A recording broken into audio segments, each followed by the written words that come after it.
Before the Foley fight, Ali had received word that he had been drafted and would have to report for induction the following month. While his lawyers prepared to challenge the draft order, Ali met privately with Dr. Martin Luther King Jr. in Louisville. King was in town to protest the city's segregated housing. Though the two men differed about black separatism, they found common ground in their views on the war in Vietnam. For everybody. In April of 1967, hundreds of thousands of anti-war protesters marched in New York City. But most Americans still supported the war, and criticizing U.S. policy on Vietnam remained politically treacherous, especially for African Americans. Meanwhile, Muhammad Ali's lawyers had delayed his induction date by claiming the boxer resided in Houston, where he had trained for his recent fights. Now, a new order required him to report to local draft board number 47 in Houston at 8:30 a.m. on April 28th. Before he left Louisville, Ali gave a press conference explaining his position and his plans. Why should me and other so-called Negroes go 10,000 miles away from home here in America to drop bombs and bullets on other innocent brown people who's never bothered us? And I will say directly, no, I will not go 10,000 miles to help or kill innocent people. 5 days later, Muhammad Ali, flanked by his lawyers, arrived at the old post office building in Houston. Inside, as Ali underwent his physical, he joked with his fellow recruits, demonstrating the Ali shuffle in his underwear. Then, at the induction ceremony, Ali refused to step forward when his name was called. A Navy lieutenant explained the penalty should he be found guilty of refusing induction: a $10,000 fine and up to 5 years in prison. Given another chance to step forward, Ali refused again. Ladies and gentlemen, Mr. Muhammad Ali has just refused to be inducted into the United States Armed Forces. The reaction was swift and severe. Within hours, the chairman of the New York State Athletic Commission denounced his conduct as detrimental to the interests of boxing, stripping him of his license to fight in New York. Welcome to another episode of I Am the Revolution. I'm your host for today. My name is Jay or CJ. I would like to change this color to a redder red. Okay, let's do that. My name is CJ, and I will be your host for today. CJ stands for Compton J. We had to distinguish between the two James on the network.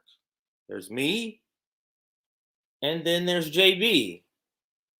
So Nick said, we'll call you CJ. How about you be J?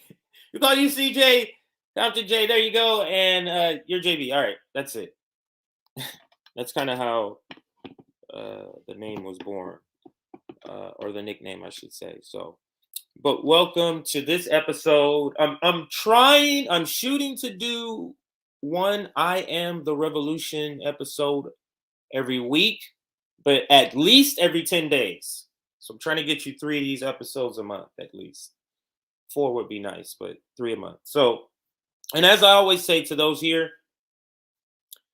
you are our actual revolutionaries, people that watch these I Am Revolutionary series, or any of our more serious sort of topics. We consider you to be the real revolutionaries, the ones that watch the Anna Kasparia videos, the Jimmy Dore videos, the Sam Cedar videos. Those are just looky-loos. Those are eye candy sort of things. And all of you may go to that also, but then there's the looky-loos, like I say, that join in. So give this stream a like. There's about 100 people here. Let's get to 100 likes.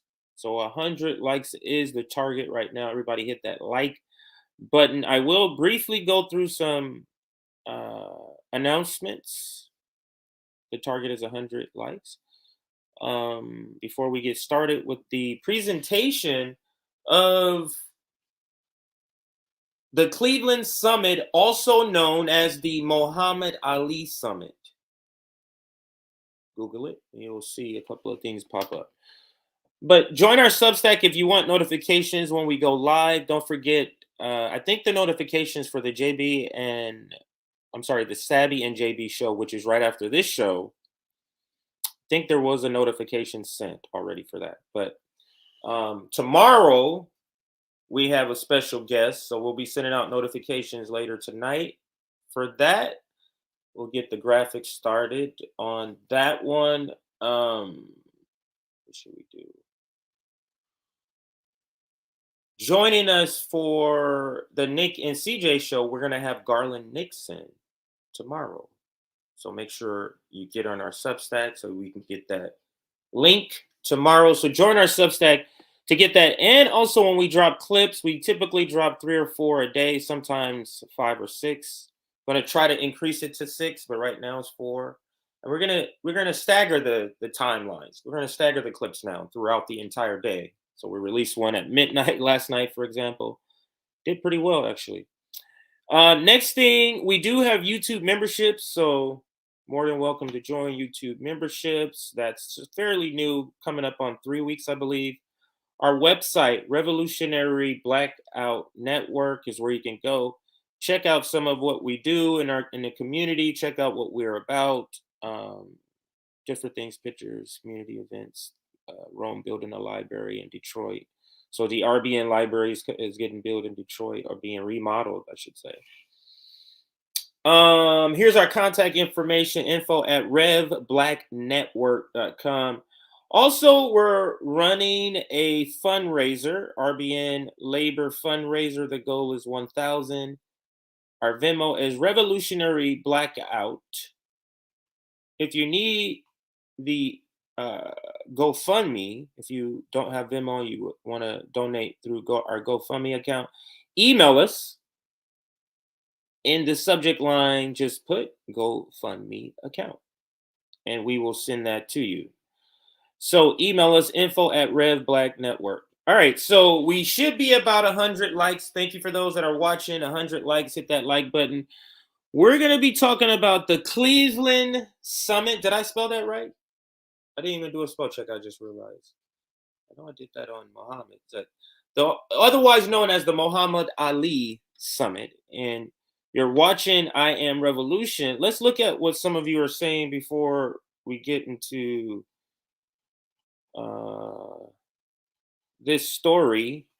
Yes, revolutionary is a symbol. Hello. Greetings, comrade. Glad I'm able to finally catch an episode of this live. Absolutely. Welcome, everybody. JD Informant.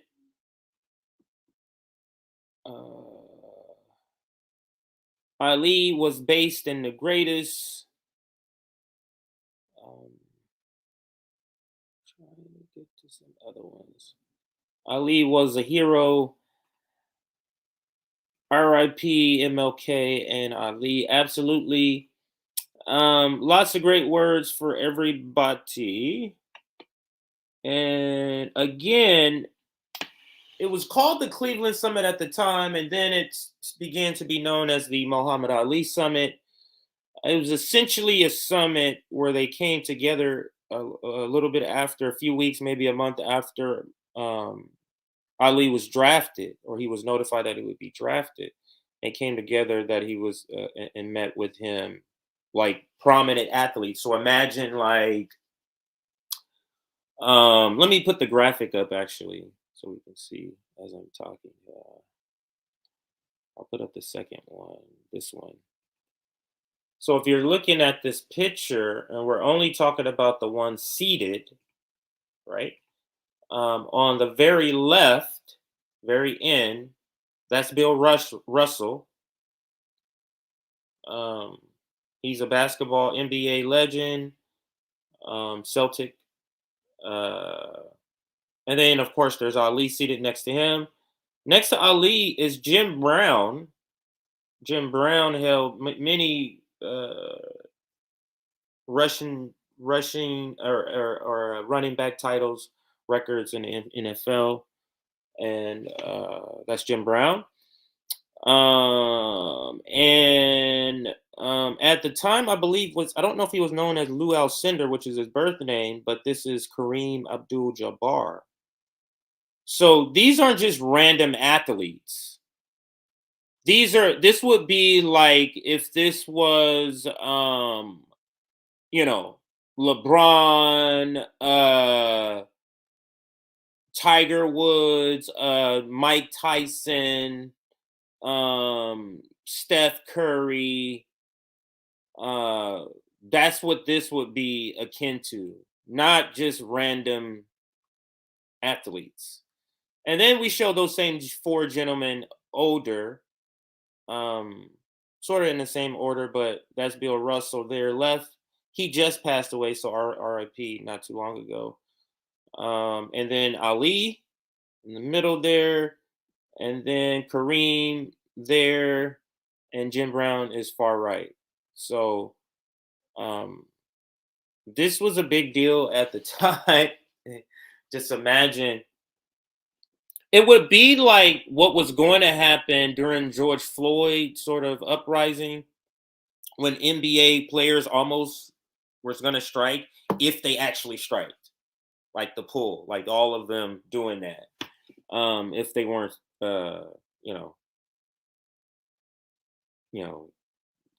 co-opted by what was his name, Chris Paul, by way or Barack Obama by way of Chris Paul. So, but anyway, let's get to the story before I get off on a tangent, as I usually do. Remember, you're here watching the Revolutionary Blackout Network. We have hit that like button. We have 100 people. We have 125 people watching us, so that means we got at least 100 likes.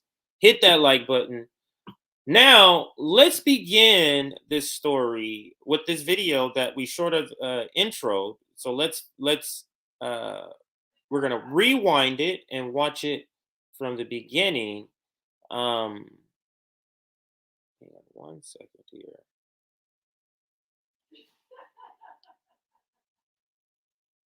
So I'll read something to kind of get us started here. And let me bring, which one are we in? I guess I could bring the article over here. Yeah. All right, so I'll bring the article over here into this window here instead of closing and reopening. Okay, so let's just briefly read. June 4th, 1969, Muhammad Ali Summit. So it's not a long description of what the event was. So let's quickly talk about what that summit was, and then kind of see what the story behind the story. So June 4th, 1967, the Muhammad Ali Summit. And on June 4th, let's see if I can make this slightly bigger here for the seeing impaired, which is myself. On June 4th, 1967, make sure the sound and everything looks good. Yeah.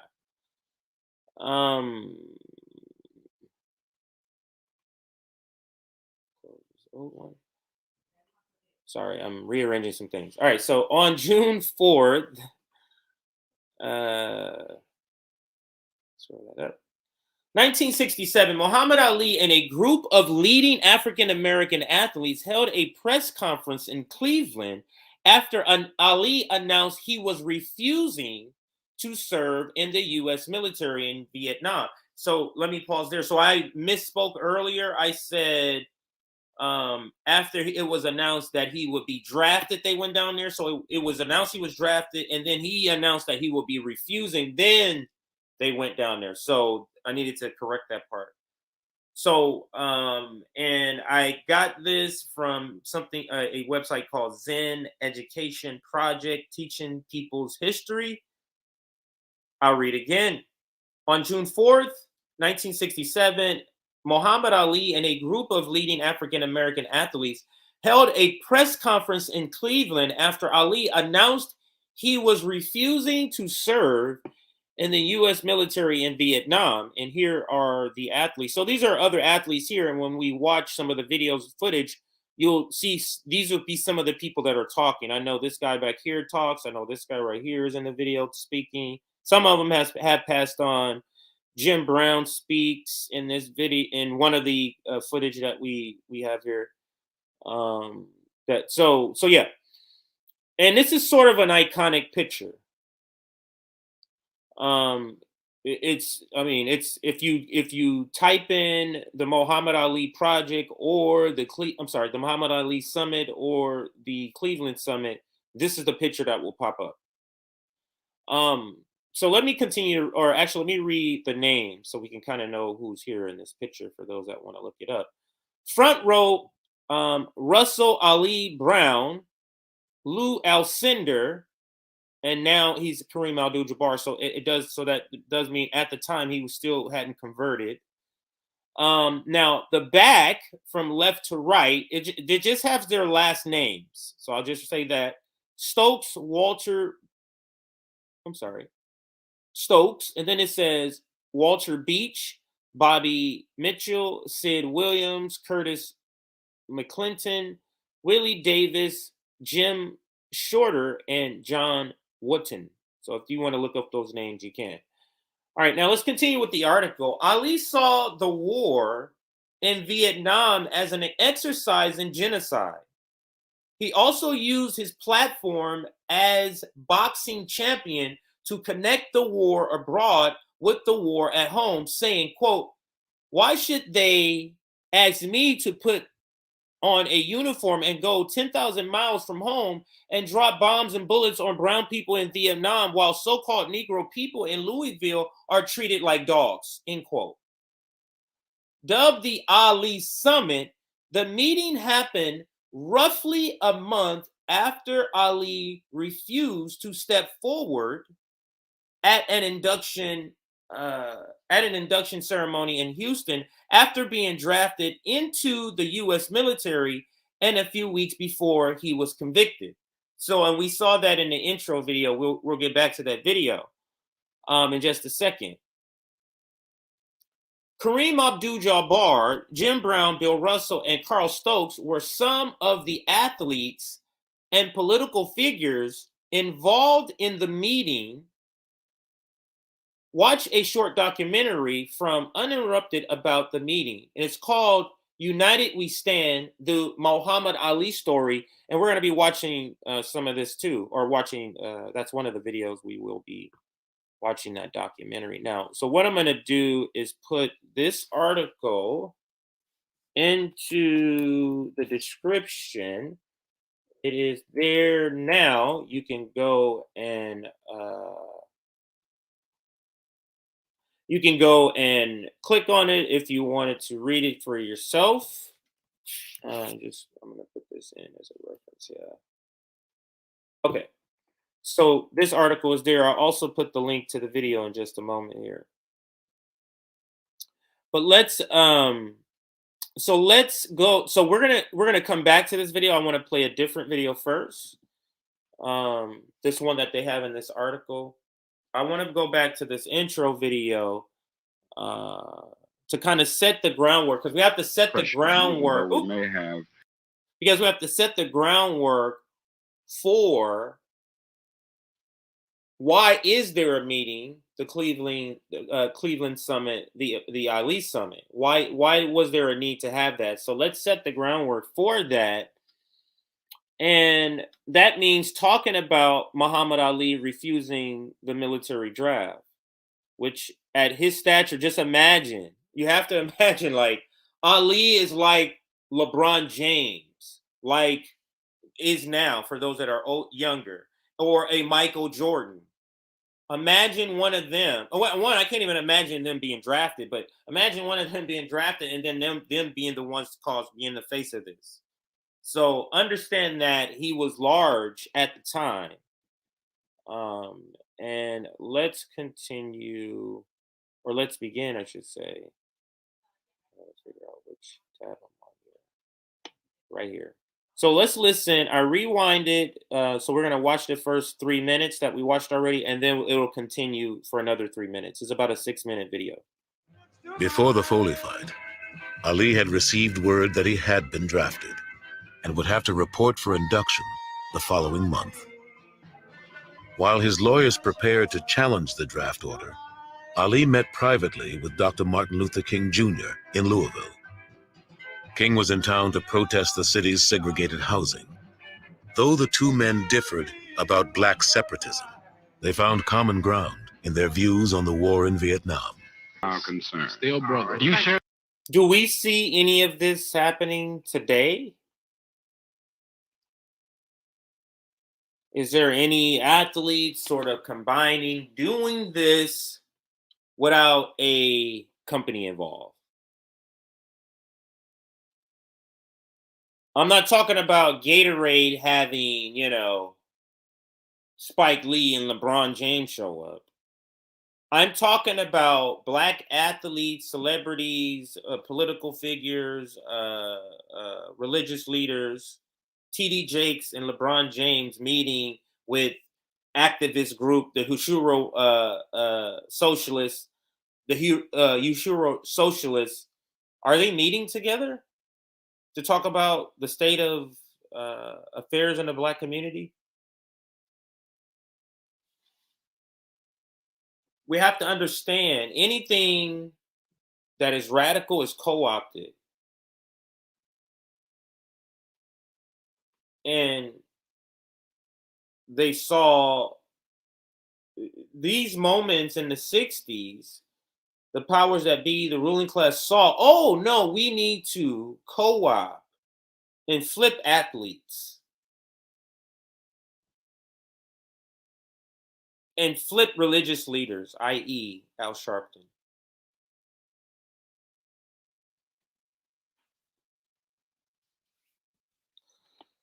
It's a completely different world, in my opinion. So, yeah. Let's continue with the video. Here's everybody.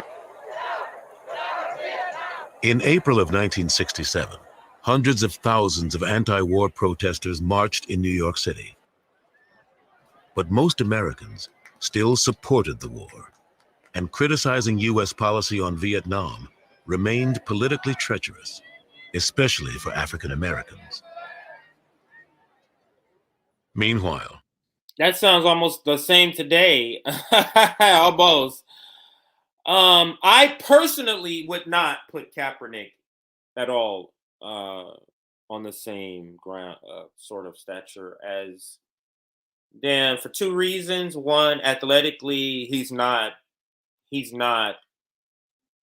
like I said, like a LeBron James in football. I'm trying to think in football. I can't even think. I don't think anybody who's currently playing football could be seen. I don't know if there's a right now. See, we have to understand.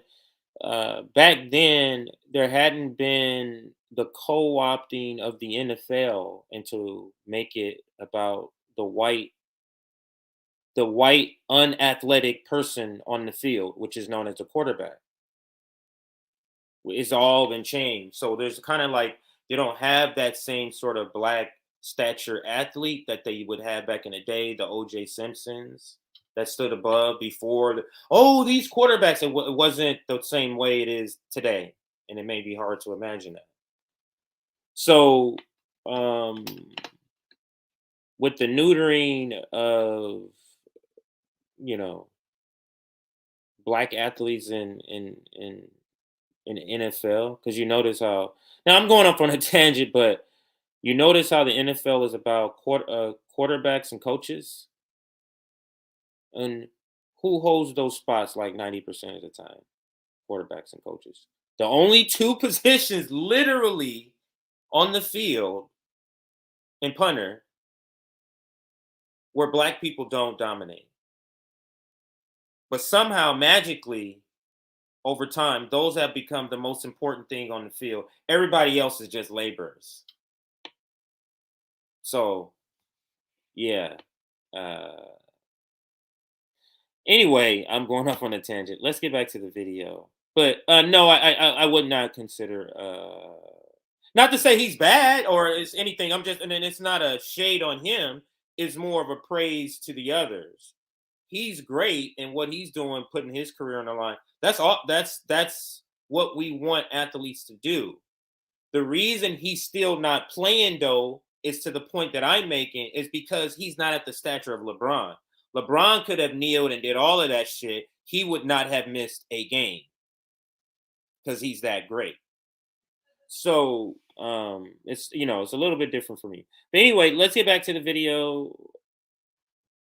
Muhammad Ali's lawyers had delayed his induction date by claiming the boxer resided in Houston, where he had trained for his recent fights. Now, a new order required him to report to local draft board number 47 in Houston at 8:30 a.m. on April 28th.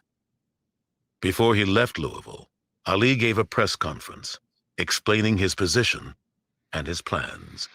Why should me and other so-called Negroes go 10,000 miles away from home here in America to drop bombs and bullets on other innocent brown people who's never bothered us? And I will say directly, no, I will not go 10,000 miles to help or kill innocent people. 5 days later, Muhammad Ali, flanked by his lawyers, arrived at the old post office building in Houston. Inside, as Ali underwent his physical, he joked with his fellow recruits, demonstrating the Ali shuffle in his underwear. Then, at the induction ceremony, Ali refused to step forward when his name was called. A Navy lieutenant explained the penalty should he be found guilty of refusing induction: a $10,000 fine and up to 5 years in prison. Given another chance to step forward, Ali refused again. Ladies and gentlemen, Mr. Muhammad Ali has just refused to be inducted into the United States Armed Forces. The reaction was swift and severe. So this announcement or this public acknowledgement of him refusing is what is the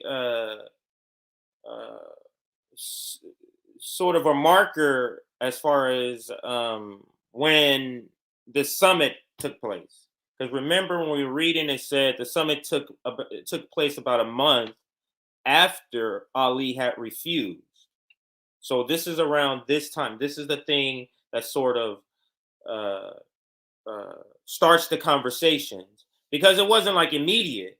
Oh, it happened. It was over weeks that, hey, this is what we need to do. And, it's going to get to that story in another video. But let's finish out this so we can get to some of the other videos that explains later in the story. But I'm trying to stay in chronological order here. So let's continue. Within hours, the chairman of the New York State Athletic Commission denounced his conduct as detrimental to the interests of boxing, stripping him of his license to fight in New York. Almost every other boxing commission in the United States followed suit. The World Boxing Association took away Ali's title for a second time. Well, at the time I was in the service, and one would think that I would think of him as a traitor or someone who didn't want to do what I'm doing, but I was all for it. And I found that many of the black servicemen were all for it as well. They appreciated him speaking up because at the time, there was a lot of dissent among African-American servicemen. This was the Vietnam era. A lot of black men were being killed. They were thinking of themselves as cannon fodder. And I met some of the most radical figures I've ever met in the ranks of the Air Force and the Army. So we appreciated him speaking out and saying things like that. As much as I think everybody should pull their tour, I think they are overemphasizing the need to bring Cassius Clay into the service if he professes to be a Muslim minister. His religious beliefs are his own. This country was set up on basic concept of religious freedom, of freedom of expression. I don't believe that he should be persecuted or ridiculed because of his beliefs. Simply because I wonder if these black servicemen had any retaliation came down on these black servicemen for speaking out in the media like this. So that is a question I would like to know. But this would absolutely not happen now, or I haven't seen it. If it has, somebody let me know. But I haven't seen it happening this way. These people are in uniform. They're not like they're in uniform. So anyway, Muhammad Ali has these beliefs, there's no reason why people should go against him. I think he is a great champion, and they should respect his beliefs. That's why I'm here right now. Do you think that they're being unnecessarily harsh on him? I think they are. Everybody knew that if he had been drafted into the Army, he would, like Joe Louis and Jack Dempsey and every other boxer, he'd give shows. He'd go and shake hands. He'd be in charge of morale.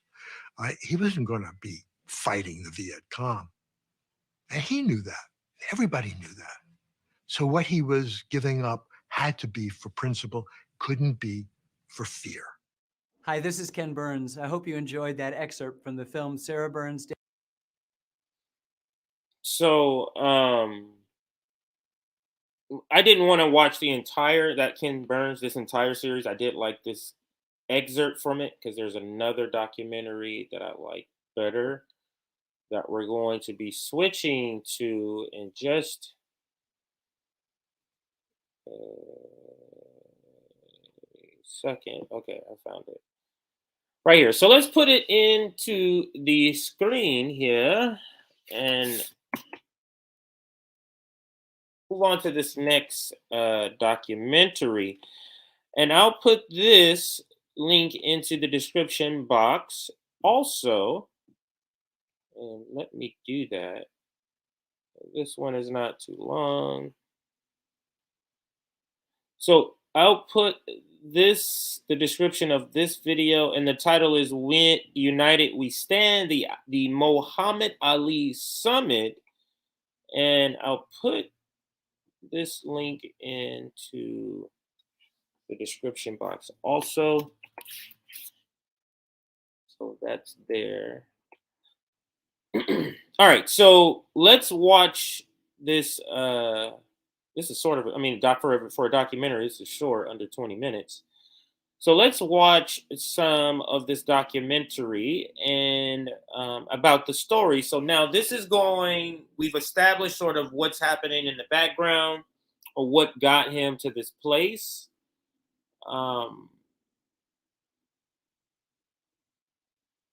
So now let's watch the documentary that goes in detail or more detail about the story of the actual Muhammad Ali Summit. What do you think about the other black athletes like them who in their time have had influence or would have been in a position to have influenced people, their own people and this sort of thing, about their attitude, which is certainly slightly more moderate rather than yours? Right now, black people, when you show this show, are home jumping, home shouting, because they don't have the nerve to say what I'm saying, and nobody has never said it, and they're just so happy to see a black man who will stand up and jeopardize every quart he's got to tell the truth. But when one man of popularity can let the world know the problem, he might lose a few dollars himself telling the truth, might lose his life, but he's helping millions. I'm going to continue to stand with the people that are being oppressed. Don't touch me. Don't touch me.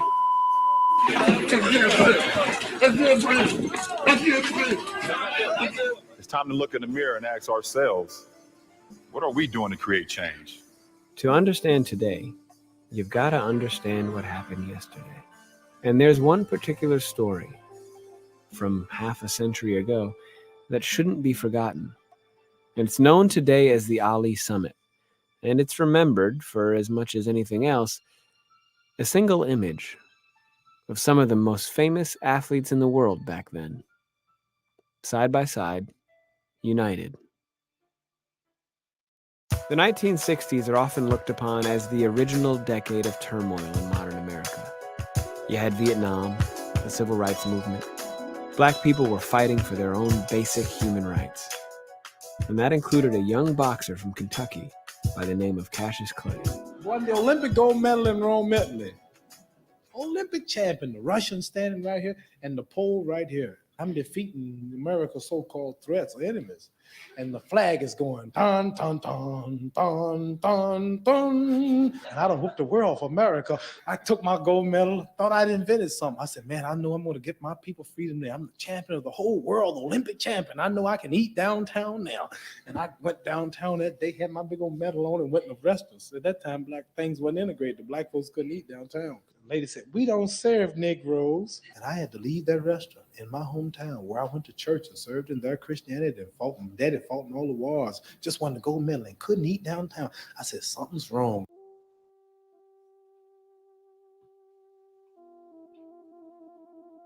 For me, one of the more difficult aspects of our struggle is racism and white supremacy was created and constructed by white people. So if they constructed it, they're the only one that can deconstruct it. Black people in this country have been the victims of violence at the hands of the white man for 400 years. We will define black power. He will listen and recognize it. That's all. Had so many different black organizations, and they all had a different approach to freedom, equality, and justice. In the South, the Southern Christian Leadership Conference, among others, practiced nonviolence, while out west, the Black Panthers took a more assertive stance, as too back east did the Nation of Islam, which had among its adherents the young boxer who now went by the name Muhammad Ali. Black athletes all across the country were sizing up the different messages of all these groups, looking toward a path to equality. You had Malcolm, you had the Nation of Islam, Huey Newton and the Panthers and the programs, they said when they walked the streets with guns like the police did. It's all gives me a little tingly feeling inside when I watch these historical times of such people, regular people willing to be revolutionary. And I want to go back to the map to kind of see how they map out. They say the Panthers on the west, you have the Southern Christian movement down south, and then in I guess the east, would this be considered the east? Yeah, New York. And then you have the Nation of Islam, sort of these movements happening around the same time for Black liberation. And at least on a national front, it doesn't feel like that's happening now. So let's start here again. I want to listen to the description of how the cities are broken, or the country is broken down into liberation movements. and they all had a different approach to freedom, equality, and justice. In the South, the Southern Christian Leadership Conference, among others, practiced nonviolence, while out west, the Black Panthers took a more assertive stance, as too back east did the Nation of Islam, which had among its adherents the young boxer who now went by the name Muhammad Ali. Black athletes all across the country were sizing up the different messages of all these groups, looking toward a path to equality. You had Malcolm, you had the Nation of Islam, Huey Newton and the Panthers and the programs, they said when they walked the streets with guns like the police did. Revolution has come. Off the bed. Time to pick up the gun. Off the bed. Revolution has come. Off the bed. Time to pick up the gun. America, Black people are treated very. Listen to the chants. Listen to the chant. And those are women chanting, "Revolution has come. Time to pick up a gun."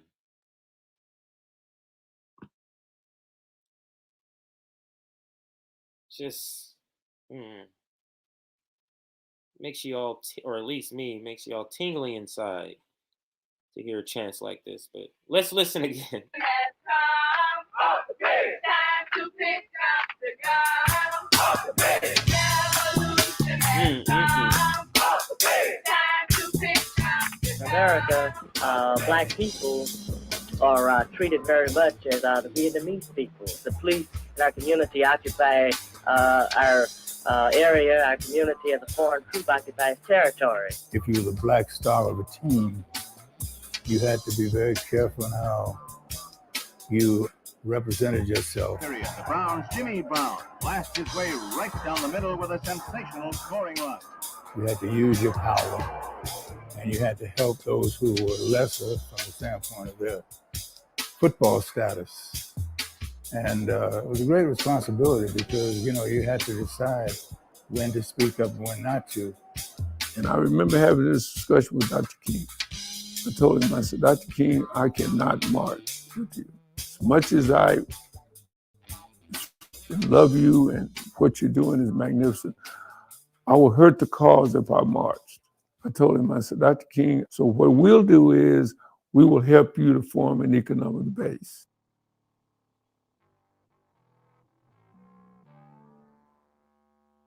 I decided that economic development was really the way to go. And because athletes generated so much capital, I knew that that would be a way to be able to make changes and bring our black athletes together. Ford Foundation gave us $1 million grant to show how we could work within the communities of the inner city and create and build an economic base so that people would have their own businesses. Our motto was produce, achieve, and prosper. And so our concentration was not a matter of integration. It was our equal rights and our ability to understand how to create a power base by dealing with economics and dealing with education. Well, I heard about it when I first got to the Browns. Jim Brown, John Wooten, they would be talking about the Black Economic Union. We had Ivy League individuals that had the kind of expertise that would go with the notoriety of the black athletes and the money that athletes could raise. So a lot of the shops that the Muslim brothers set up, we were loaning them money for it. The mixed situation in the country was complicated because there were a lot of black people that didn't like the black Muslims. One of the most dramatic things that Ali did, and one of the most controversial things that he did, was declare himself a black Muslim, a follower of the Honorable Elijah Muhammad. That was like the kiss of death. Yes, I was going to ask you about what attracted you to the truth, the teachings of Elijah Muhammad on how black people's been brainwashed, how we've been robbed of our names in slavery, we were robbed of our culture, we were robbed of our true history, so it left us a walking dead man. See, once you get a lot of notoriety in this particular country and people start thinking highly of you, then there's a whole aspect of what can you do to influence other people. Being a great heavyweight fighter had tremendous influence, not only on black people, but it had an influence on white people also. And the government didn't have an answer for that clear in their particular approach to him. He was a tremendous threat. And one of his quotes was, the Viet Cong ain't never called me nigger. Viet Cong are not all bad, but America's still dropping bombs. In Hiroshima, Japan wasn't bad, but she still dropped the bomb. In Korea, they weren't bad, but they still dropped the bomb.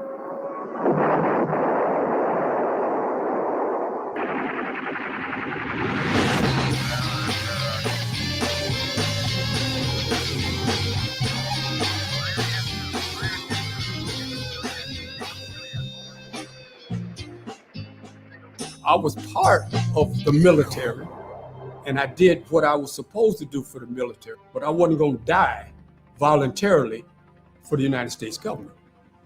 Man, I wasn't going to kill myself. I'm not going to commit suicide for a country that segregated me on the train to send me over there.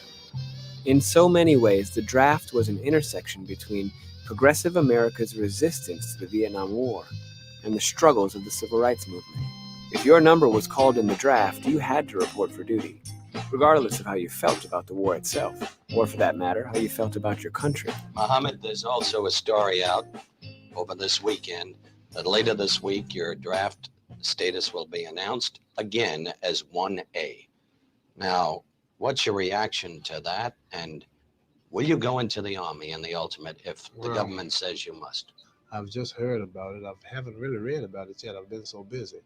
But as I've said once, and I'll say it again, I think it'll be wise to face the government themselves and the Justice Department, because they're the ones who I'll have to see in the end. That's the law. Jim calls me and he says, "Did you hear what happened?" I said, "Well, yeah, I heard what happened." He's talking about Ali.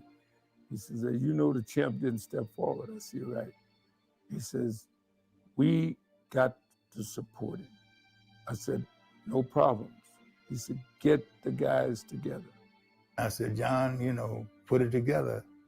If we had a meeting with him and we got behind him, if he was right, and we felt that if we could stand up as a unit, and we believe what he said, and if he was a conscientious objector, Muslim minister, we would support him as a unit."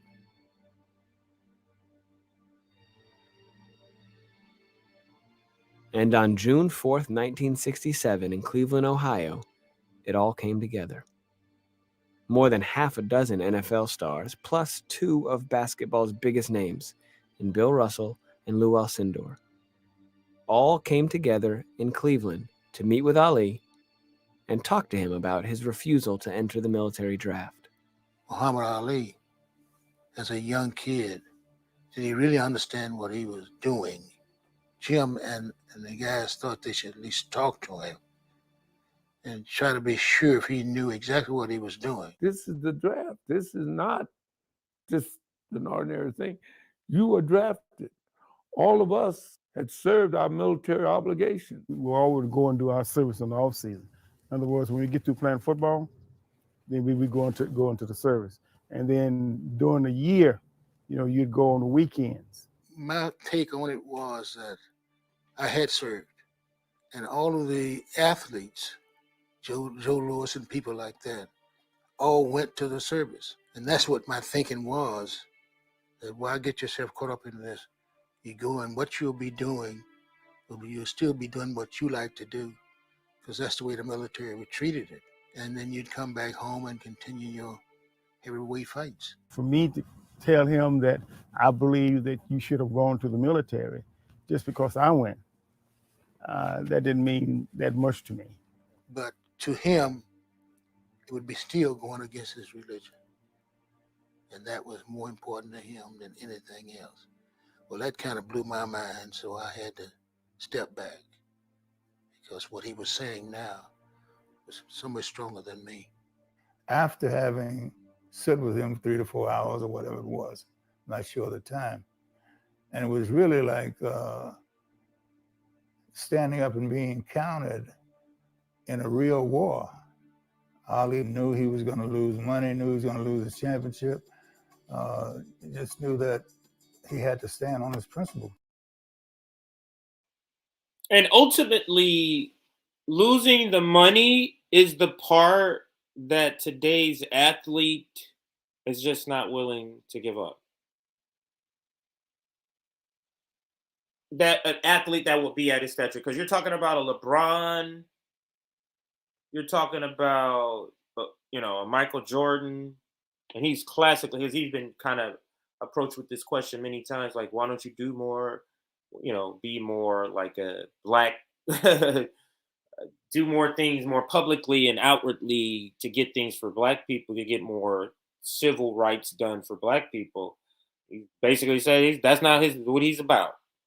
Like, he'll donate and all that stuff, but that's not him. And don't know where those athletes are, or even if they're even still around, or is it events that have to happen to bring that out of them? I don't know, but it seems like they don't make them like this anymore. But let's continue. Most people, when you take their livelihood, they'll make a U-turn on where they was going. But Right. Muhammad Ali didn't make no U-turn. He said, over the dollars, man, I got principles. I'm a man. I'm going to stand over the dollars. I believe in the Holy Quran. It says, we who declare ourselves to be righteous Muslims do not take parts in no wars, no way, fashion, or form which take the lives of other humans unless it's a holy war declared by God himself. And I think anybody is right, man. If he knew it was God calling him, he would fight for God. Russell said, Champ, you have totally convinced me. He says, as a matter of fact, if you can get the Honorable Elijah Muhammad to just ease back on that rib and chop, I'll join y'all tomorrow. When it was all over, he was still able to make a joke of it too, because he said, guys, the press is waiting on it. Press all over the place outside the door. He said, look, this is what we ought to do. We ought to all go out there and we tell the press that we believe in Muhammad Ali, thanks, and we're going to go into the service in his place. I was about 12 going on 13 when the Ali Summit happened.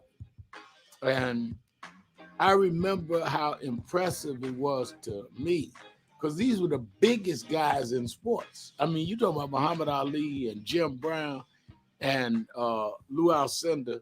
You couldn't get bigger than that. The courage of these individuals, I look at them as courageous individuals who understood that they could be blackballed and so forth and so on.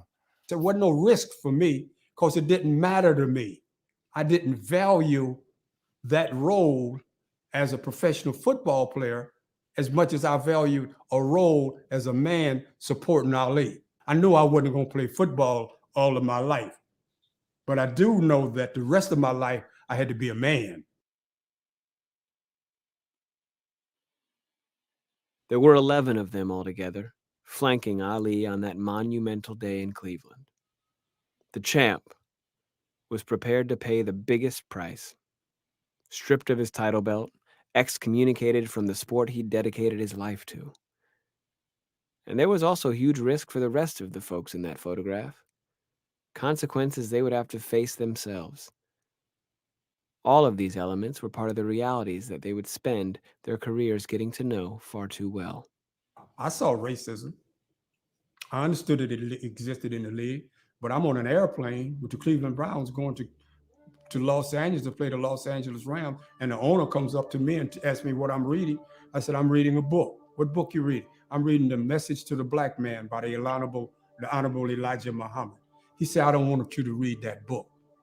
This is a man talking to another man, telling him what to read. So it's obvious to me that Mr. Modell thought he owned me. He didn't think I was a player on his team. He said, I own you, man. I tell you what to read. It's just one big club with the owners. You know, they're just one big club. And back then, and one of them called the other one and said, well, hey, don't deal with him. You know, he's a troublemaker or whatever. And they use that. And that's what they used to use back then in the 60s. I was blackballed because of my attitude. And when they put me on waivers, the Atlantic Falcons claimed me off of waivers. Then the Browns withdrew the waiver. Said, no, we're going to keep him. Then they put me on waivers again, and the Detroit Lions claimed me off of waivers. And then the Browns withdrew it. Said, no, we're going to keep him. It's a form of blackballing. The backlash was not going to be any worse than the discrimination that we were going through, and the fact that if we didn't stand up, nothing would happen. So basically, you had no choice. If you had any power, you had to use that power. Yesterday and today. Pausing it here because he talks about the backlash, and that's what I want to kind of zoom in now, because it wasn't just that, I'm refusing the draft. Like, I personally am not going down there doing nothing. It wasn't just that, because he also would criticize the war So he would also be publicly, look, you got to imagine, this is imagine LeBron James going out talking about the Ukraine war is terrible and should not be going on, and we should not be funding it and all this stuff. Imagine that. So there was people that, imagine the powers that be, of course, did not like that. So this kind of zooms in a little bit more about Ali speaking out against the Vietnam War and some of the backlash that he received. So let's insert this part here, and then we'll go back to finish out the other one. But let's insert this part here. Ali's next fight had been scheduled for March 29, 1966 in Chicago, against the 6'6" Ernie Terrell, the boxer who had been awarded the World Boxing Association title after they had stripped it from Ali. So remember, they stripped it from him for refusing.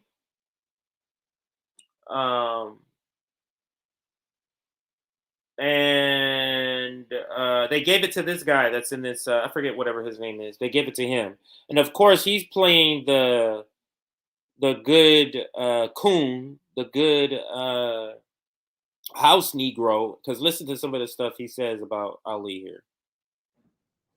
Most boxing fans still viewed Ali as the real champ, and a defeat of Terrell would cement his claim.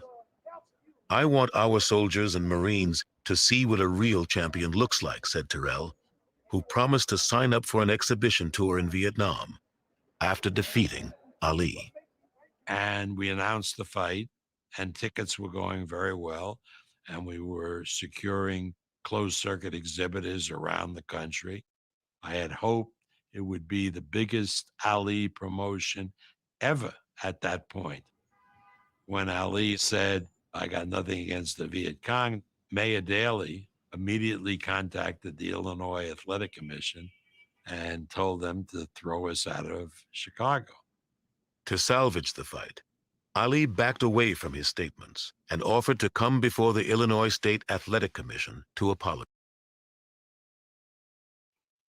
Now, remember, this is the same Mayor Daley, because some of you might be saying, hey, that guy sounds familiar, because I just did a I Am Revolution episode last week, or last week's episode was about the Young Patriots Alliance or coalition with the Black Panthers. And that's, of course, was in Illinois. In Chicago, Mayor Daley, who's also behind the murder, or not merely. I'm not going to say Mayor Daley was behind, but the Chicago is where the murder of Fred Hampton.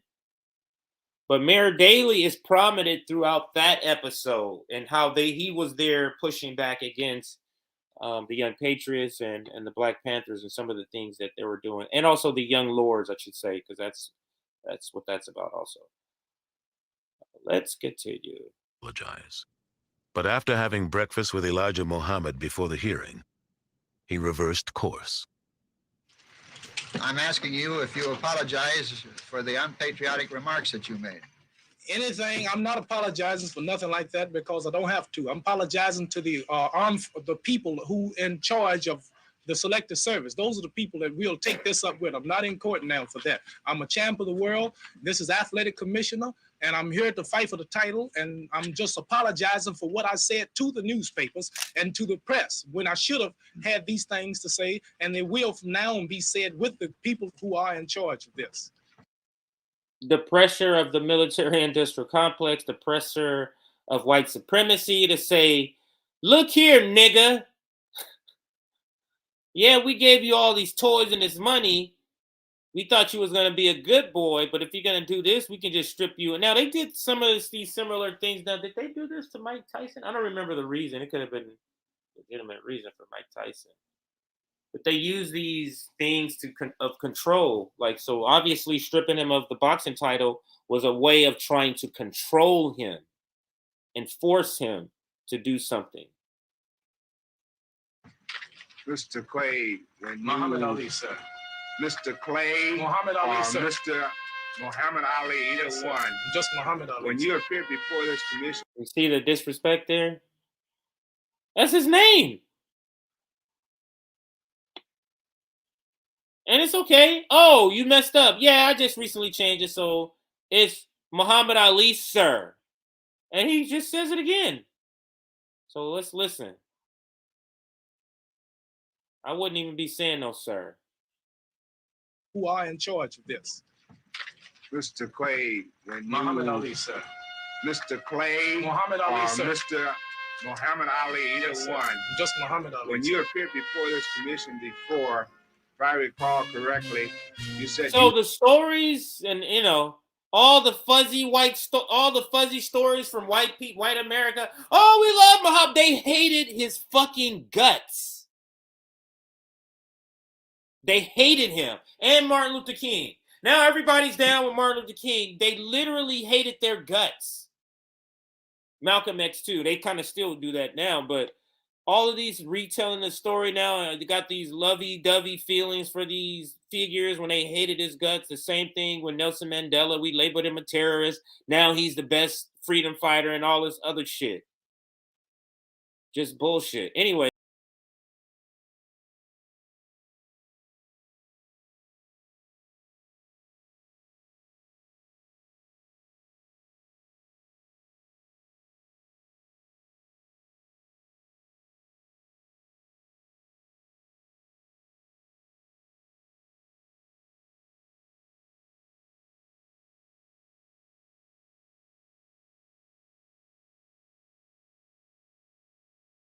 Determine that this out of line Negro needs to be chastised.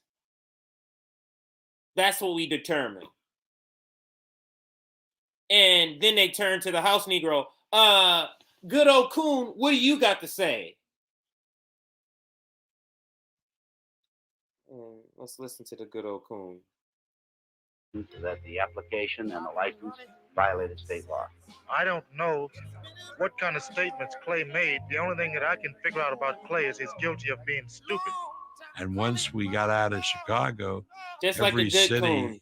in the United States virtually did a pylon. And the pylon was Kalamazoo will not accept the fight. Nobody had asked them. But so it became obvious to me that we couldn't do the fight in the United States. Aram eventually found a venue for the fight in Toronto, Canada. But Terrell rejected the terms of the new contract and pulled out. With less than 3 weeks to go, promoters scrambled to find another opponent. George Chuvalo, the Canadian heavyweight champion, agreed to take Terrell's place. He's going to fight George Chuvalo in Toronto because that patriotic mayor, Daley of Chicago, has said he can't abide the traitors fighting in his midst. So I go up there and I come to Sully's AC gym. I go in the back. And Luis Sarria, the Cuban exile, is giving him a massage. He said, "What are you doing here?" I said, "Well, somebody said there's a fight." He said, "Nah, this is not much of a fight." I said, "Well, I'll tell you the truth. Muhammad, I'm not going to lie to you. A lot of young American men who do not want to fight in this war for reasons of conscience or religion or whatever else are coming to Canada and they've been granted political asylum. So I'm here to see if he got home." He got off that thing so fast and got on my face, I thought he was going to hit me. He said, "You know better than that." He said, "Look," and these are the words, I remember them so well. "America is my birth country. No one's going to chase me out of my birth country. I belong in my birth country. Now, I don't make the laws in my birth country. So if the law says I got to go to jail, I'll go to jail. Elijah did, I will do it, but I'm going home to my birth country." And you could tell that to everybody. I was positive he'd go to jail if he had to. George Chuvalo lasted all 15 rounds, giving Ali what he called his toughest fight yet. Hi, this is... So, wanted to insert that there to just kind of see how it wasn't hunky-dory. He had a lot of backlash about his decision to stand up like this. And again, just, current I don't see any current athlete willing to do anything like this. So it is what it is. All right, so let's fast forward to where we were.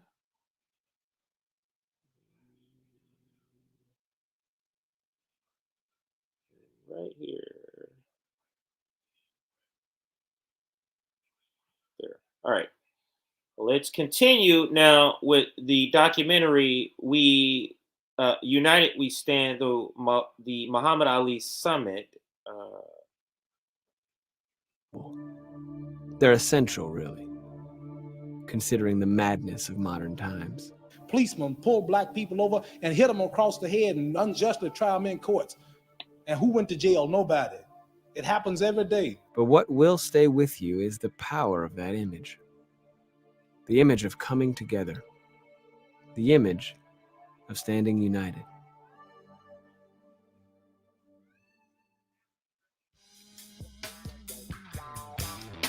Oh wow, it was just right at the end. Giving some shout outs here.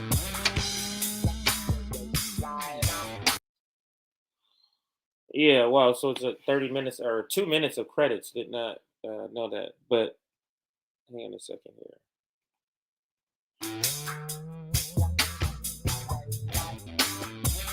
Oh, let me read some of the things it says here. So Jim Brown, the guy who kind of got the ball rolling to even have this summit, Jim Brown retired as the NFL's all-time leading rusher and was inducted into the Pro Hall of Fame. A long-life activist, he founded the Negro Industrial and Economic Union in 1966 and later started the I Can program for inner city youth. So he started the Negro Industrial and Economic Union. And let's continue and see what some of the background of some of the other people that was there.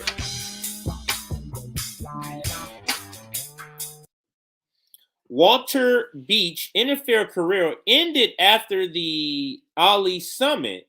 He later attended Yale Law School, studied yoga in India, became an author. Now he serves as a lecturer speaking to youth organizations and the CEO of I Can.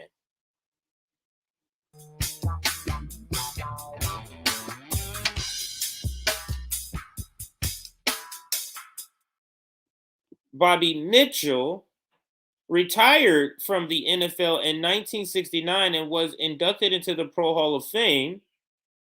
Hall of Fame. He was an executive with the Washington Redskins for over 30 years and has been active in numerous organizations, including the NAACP.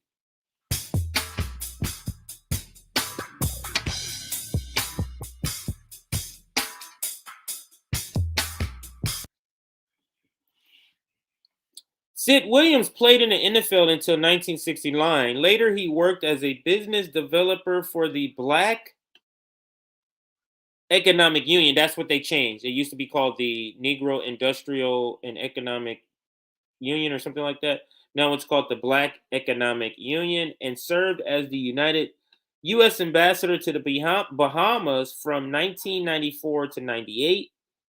He has been married to Rep. Maxine Waters for over. So this is Maxine Waters' husband. This guy right here, believe it or not. So he went from radical to Maxine. That's nice. Let's continue.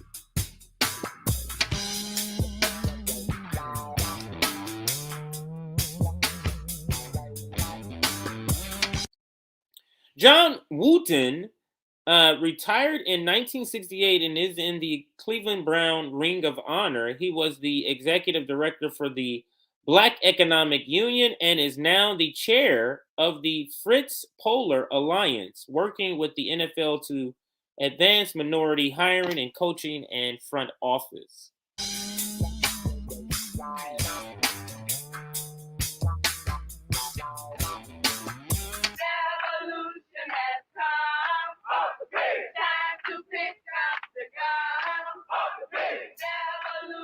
Love that chant. Wow. Love that chant. Revolution has come, time to pick up a gun. Love the chant.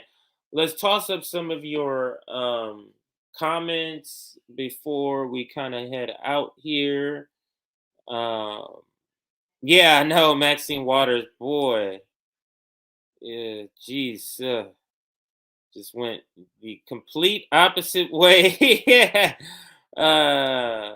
Yeah, so anyway, that is what the Muhammad Ali Summit, first dubbed the Cleveland Summit, and later now became the Muhammad Ali Summit, which was a summit of well-known athletes. I think he said like 15 of them or so. Let's just say 12 to 15, something like that, of prominent athletes came together, and it was in reaction to hearing that Muhammad Ali was going to refuse the draft notice to be drafted. So the meeting happened. A lot of good things, like the Negro Industrial, the organization that Jim Brown, Negro Industrial Economic, I forget the last part of that, but the one that he founded came out of this or around the same time, and it showed what could happen if you become united. Now, what I do want to kind of do is give you the conclusion story of what happened here. And that is, so, he refused the draft. He got a lot of backlash, criticized the war. The summit happened to show solidarity. And then, so you might be asking, well, what was the end result for what happened with Muhammad Ali? And it went all the way to the Supreme Court. And let's listen, or let's watch the second half of what happened after he had refused to be refused to be drafted. So it says how the Supreme Court changed its mind on Muhammad Ali's draft conviction. So he was convicted by an all-white jury, by the way, and then he took it all away, fought it all the way to the Supreme Court, and this is what happened after getting to the Supreme Court. How do you stand now with the possibility of going to jail? Oh, I don't know. I'm just waiting any day now. Do you think about it? Whenever people want to really make progress, some have to sacrifice a lot. And I like to say, white America right now is spending $30 million a day in Asia. Black and white boys are dying unjustly for nothing. So why should I worry about going to little old jail to free my poor people who's been catching hell here for 400 years? We just On don't April have 19th, anything like this right 1971, now. Chauncey Or Eskridge, maybe. a lawyer who had previously represented Martin Luther King, appeared before the Supreme Court on behalf of Muhammad Ali, arguing that his conviction for refusing the draft should be overturned. The justices had not initially planned to hear the case. They were again predisposed to just deny it because there didn't seem to be any big legal issue here. But Justice Brennan made an impassioned plea that they should at least hear the case because the American people wouldn't understand why somebody who was advancing a claim like this, who had the stature and importance of Muhammad Ali, hadn't had a day in court. And so the court agreed to hear the case, fully expecting that they were probably going to affirm the conviction. The petitioner just doesn't want to fight the white man's war. And I can understand that, Solicitor General Erwin Griswold told the Supreme Court on behalf of the U.S. government. But that's not the same as being a pacifist. Ali's opposition to fighting, argued his lawyer, wasn't racial or political, but rooted in sincere religious belief. Thurgood Marshall cannot vote because he had worked for the Justice Department when Ali was first charged. So he's got to recuse himself. So now we have an 8-judge court. They sit down, they have their conference, they vote 5-3, he goes to jail. During the period while the Ali case was up at the Supreme Court the second time, I was a law clerk to one of the justices, to Justice Harlan. The Chief Justice chose Justice Harlan to write the opinion, and they all expected he was going to write an opinion to affirm the conviction. Tom Crattenmaker had been reading about the Nation of Islam and believed that Ali's claim of religious opposition to fighting in wars was no different than the argument Jehovah's Witnesses had successfully presented to the court in the 1950s. The law clerk of Justice Harlan goes in and says, listen, with all due respect, Mr. Justice, I've got some stuff here about the Nation of Islam and what it believes. I thought once he got deeper into the documents and into the underlying materials in the case, he would find that Ali did in fact have a sincere objection to fighting all wars. What Ali said is, I am a member of the Lost Foundation of Islam. It is part of our religious tenet that we will not fight any wars in which human life is being taken, unless I'm commanded to fight by Allah. And those views are a religiously based objection to participation in war in all forms. And one day, Justice Harlan walked in and said, you know, I've decided you guys are right. It's pretty unusual for justices to change their mind. In this case, it was quite a bombshell. No one expected it. Everyone on the court thought this conviction was going to be affirmed. Chief Justice Warren Burger was livid, calling Harlan an apologist for the black Muslims. The vote, now split 4-4, meant that Ali's conviction would be upheld. But the justices would publish no opinion. It would be as if they had never even taken the case. Then, another justice, Potter Stewart, discovered a procedural error by the Kentucky Appeals Board that he believed the court could use to overturn Ali's conviction without setting a precedent. We don't know what the state appeal board used as a reason for denying Ali conscientious objector status, because they gave no reasons. They just turned him down. And so that denied due process of law to this one person, Muhammad Ali. Once Justice Stewart latched on to this procedural point, he and his law clerks drafted it up and sent it around, and one by one, justices started joining it. The final person to join was the Chief Justice. And so by the end, it was unanimous to reverse Ali's conviction. The court unanimously threw out the conviction of boxer Muhammad Ali, or Cassius Clay. On June 28, 1971, as Ali was leaving a corner store on the south side of Chicago, the shopkeeper heard the news and ran after him to let him know. Well, I was on 78th Street on the south side and just bought me orange in the grocery store, and the grocery owner came out and grabbed me and hugged me with tears in his eyes, little black fella, and told me that you've just been vindicated and you're free. 8 judges all voted in your favor. And he just hugged me and squeezed me. And How do you feel about our system now? well, I don't know who will be assassinated tonight. I don't know who will be enslaved or mistreated. I don't know who will be deprived of some other justice or equality. So I can't say nothing. All I can talk about is my case. And I'm thankful that the courts recognized my sincerity and my beliefs in this case.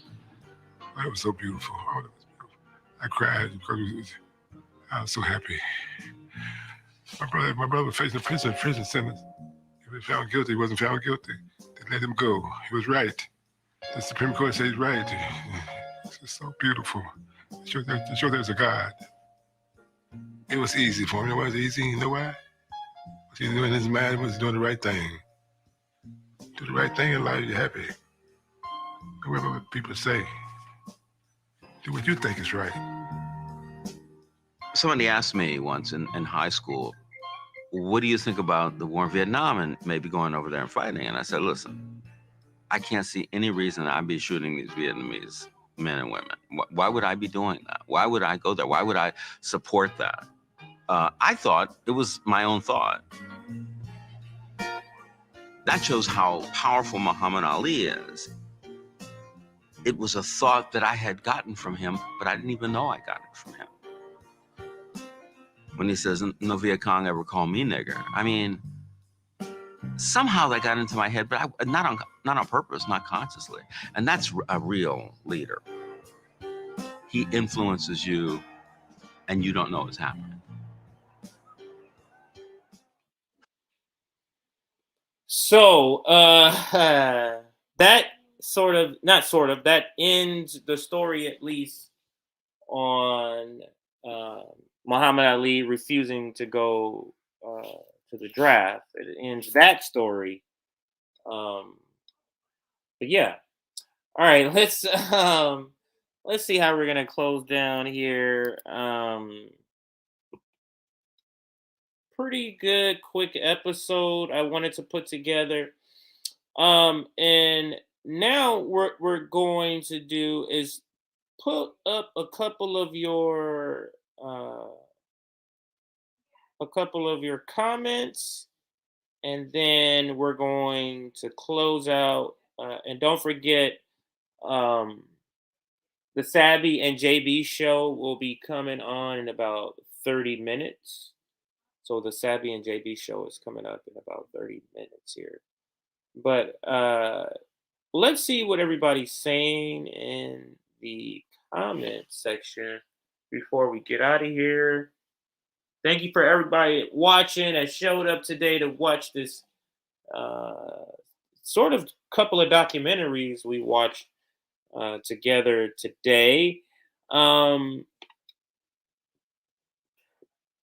Make sure, if you like content like this, if you like us to do content, not so much of the red and blue stuff and talking about the Bernie Industrial Complex and Marianne Williamson, but you like this content, make sure you're giving this a thumbs up. Make sure you're giving us a like. Make sure you're sharing this content to show you're interested in us making more content like this. So make sure you do that. Give it a shout out.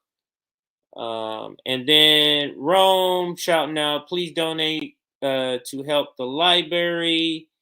Oh, and there's actually, Rome, I don't know if you know this, there's actually today at 7:45 Eastern, so in like 2 hours or so, there's going to be the RBN library clip that premieres, and it gives the breakdown. So when Rome is talking about donate to the library, there's going to be a clip that's going to be premiering after the Sabby and JB show. Oop, not this one. After the Sabby and JB show, there's going to be a clip called the RBN library, and it's talking about what Rome is talking about here, and it goes in depth. So if you want to hear the background about the library and hear Rome talk about it and give, I think he gives out the GoFundMe and the PayPal, and Venmo, and all that stuff. Watch that clip. It's like a 10-minute clip, and it premieres tonight around, I think it's 7:30 or 7:45, something like that. 7:45 p.m. Eastern. Watch that clip tonight. Great. Thank you I love that you love this type of content. Make sure, if you like this content, make sure you give it a thumbs up. Make sure you like, because this is the content I would say is probably suppressed the most when you're talking about revolutionary type things. This is the content that is suppressed the most. All right, so great show with a lot of historical facts of interest, and that's what I try to do. And the reason I like to use video, because I could get on here and read, because there was a lot of articles I could have read, and I found way more articles in video content. But I know in this medium, if you're here on YouTube using it, that means you want to watch something. Same reason why for the Communist Manifesto reading, we did part 1. I needed to have something that showed the words as we're reading, not just, a picture of Karl Marx as we're reading some abstract letters. I needed to have the reading on the screen because if you're in this medium, that usually means you're a visual person. That's why you're here on YouTube.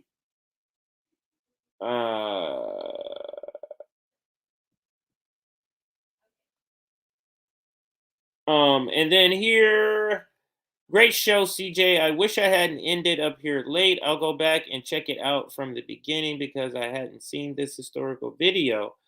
Absolutely, go check it out. I'm gonna try to start getting better at sending notifications of streams earlier. Like Sabby's real good at sending hers out a lot earlier.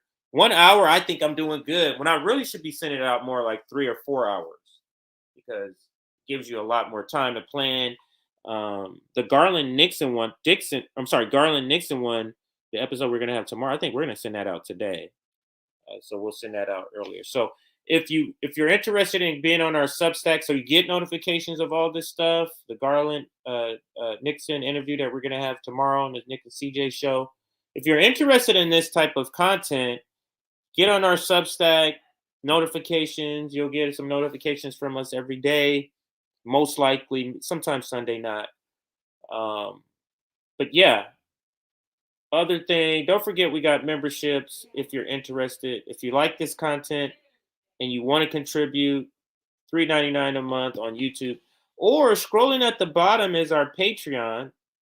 So if you want to donate $2 a month, $3 a month, I think that's the cheapest I've seen, $2 or $3 a month. And you're able to afford that, please do over at Patreon, scrolling there at the bottom. Outside of that, I think I'm going to get going. Yeah, I'm going to get going. I had to look at the clock at the time. To give you about 25 minutes before the show starts. Oh, that was JB. Hey, I'm just coming in here. Y'all better like this stream right now because this stream was good. I liked it. I enjoyed this.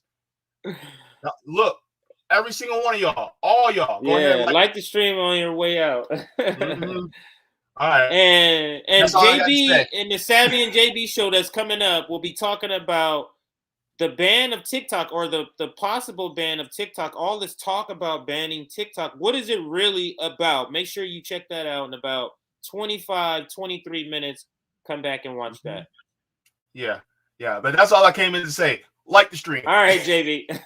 All right, sir. Thank you, sir. All right, so I'll close out with this video, Ali, just kind of summing up what we covered today. Make sure you like the stream on your way out. Thank you for watching.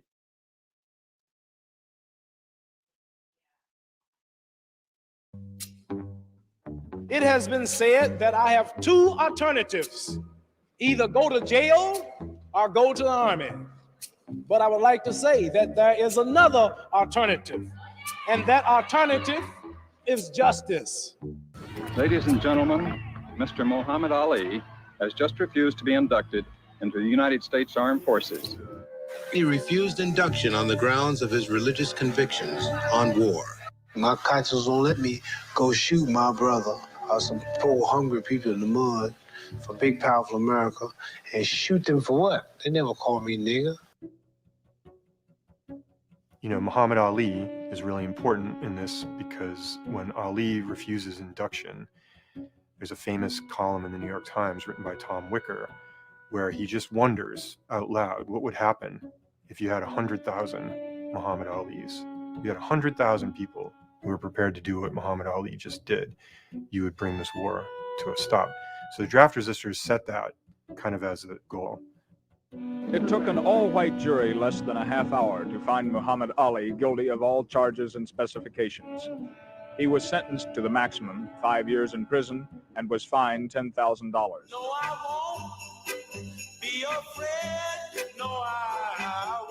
I find nothing amusing or interesting or tolerable about this man. He's a disgrace to his country, his race, and what he laughingly describes as his profession. He has been found guilty. He is out on bail. He will inevitably go to prison, as well he should. He's a simplistic fool and a pawn